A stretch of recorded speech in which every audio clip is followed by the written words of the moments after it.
प्लास पुष्पशंकासम तारकः ग्रमस्तकम रौद्रम रौद्रात्मकम घोरम तम केतु प्रणमाम्यहम्।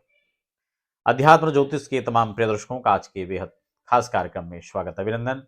मैं हूं आपके साथ देवभूमि ऋषिकेश उत्तराखंड से डॉक्टर आचार्य आशीष।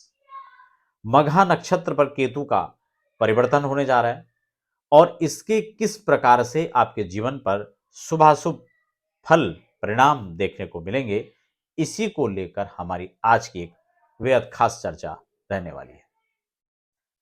यहां पर एक आगे बढ़े इससे पहले एक निवेदन भी आपसे रहेगा। अगर आप पहली बार चैनल पर विजिट करें तो चैनल को सब्सक्राइब कर लीजिए, बेल आइकन प्रेस कर लीजिए ताकि आने वाली अध्यात्म ज्योतिष और वास्तु की महत्वपूर्ण जानकारियां आप तक समय समय पर पहुंचती रहे। जो मघा नक्षत्र है, इसको इसका जो सिंबल माना जाता है उसको सिंहासन के रूप में देखा जाता है।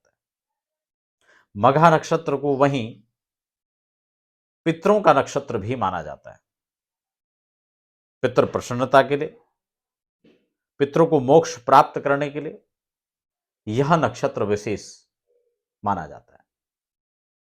आज हम इस विशेष परिवर्तन पर बात करेंगे। आपके जन्म कुंडली में केतु किस भाव पर बैठे में किस प्रकार के परिणाम आपको दे रहे हैं, खासकर जिन लोगों के केतु की महादशा चल रही है या आने वाले समय में स्टार्ट होने वाली है, उन लोगों को खासकर क्या प्रभाव इसमें दिखाई दे सकते हैं, इसी पर बेहद खास चर्चा आज होने वाली है।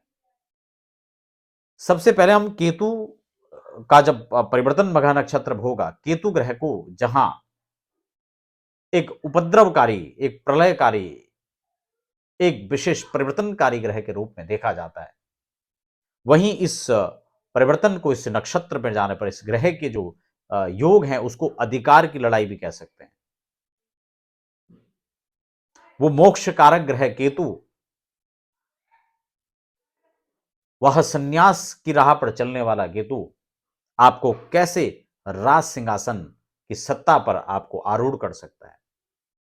आप नौकरी कर रहे हैं, व्यवसाय कर रहे हैं, आप राजनीति में हैं, कैसे आपको उच्चस्थ शिखर तक यह पहुंचा सकता है, यह केतु का परिवर्तन काल खासकर देखने लायक होगा।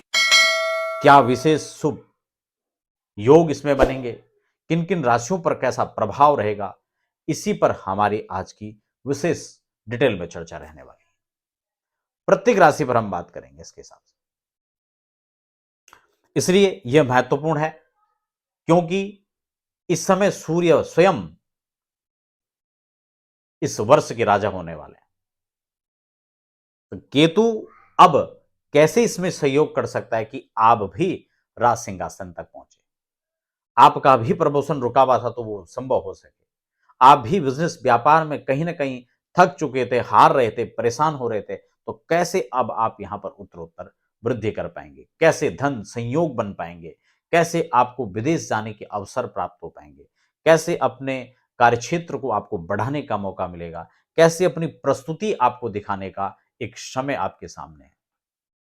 तो इसी पर हमारी बेहद खास यह चर्चा जारी रहेगी। 18 वर्षों के बाद यह राशियात्मक जो ग्रह है यह अपने नक्षत्र में आया है। बड़े लंबे अवधि के बाद जब इस नक्षत्र पर इनका संयोग हो रहा है, तब इसका परिणाम कैसे देखा जाएगा।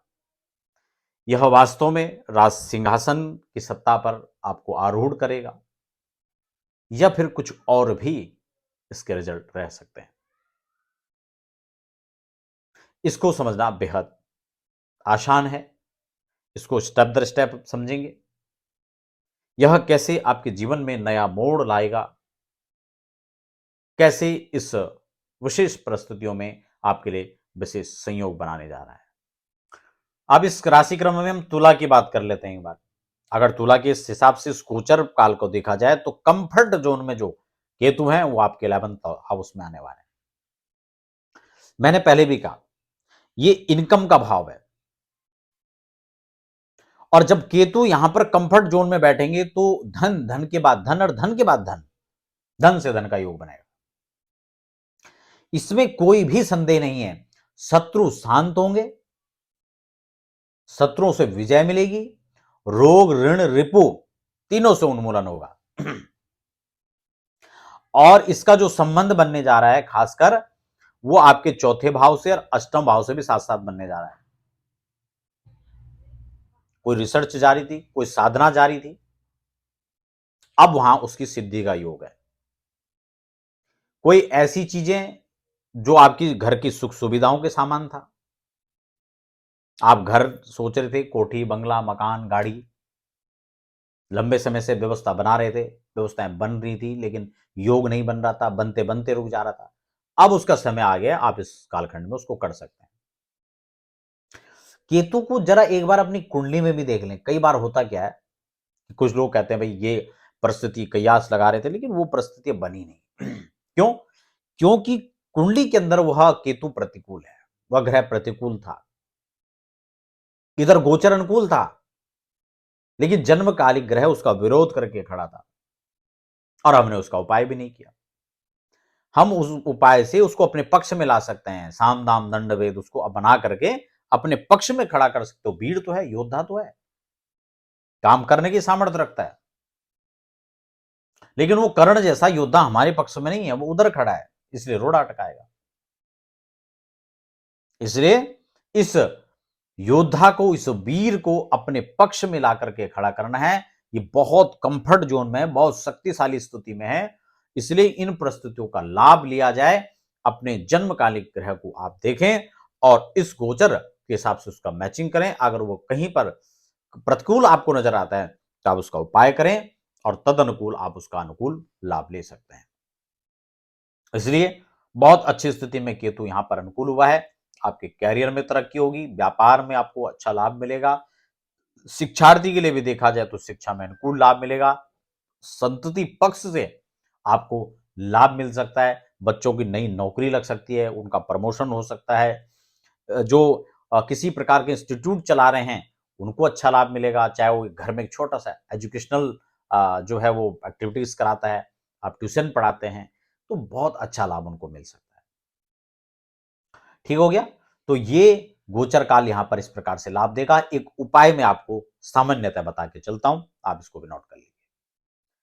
जिस पलाश पुष्प की मैंने कार्यक्रम की शुरुआत में चर्चा की थी, उस पलाश के पुष्प को आप लेकर के आए, सुंदर चुन करके उनकी एक माला बनाएं, और वह माला, क्योंकि इसका केतु के साथ तो संबंध है ही है, साथ ही साथ महादेव से इसका गहरा संबंध है।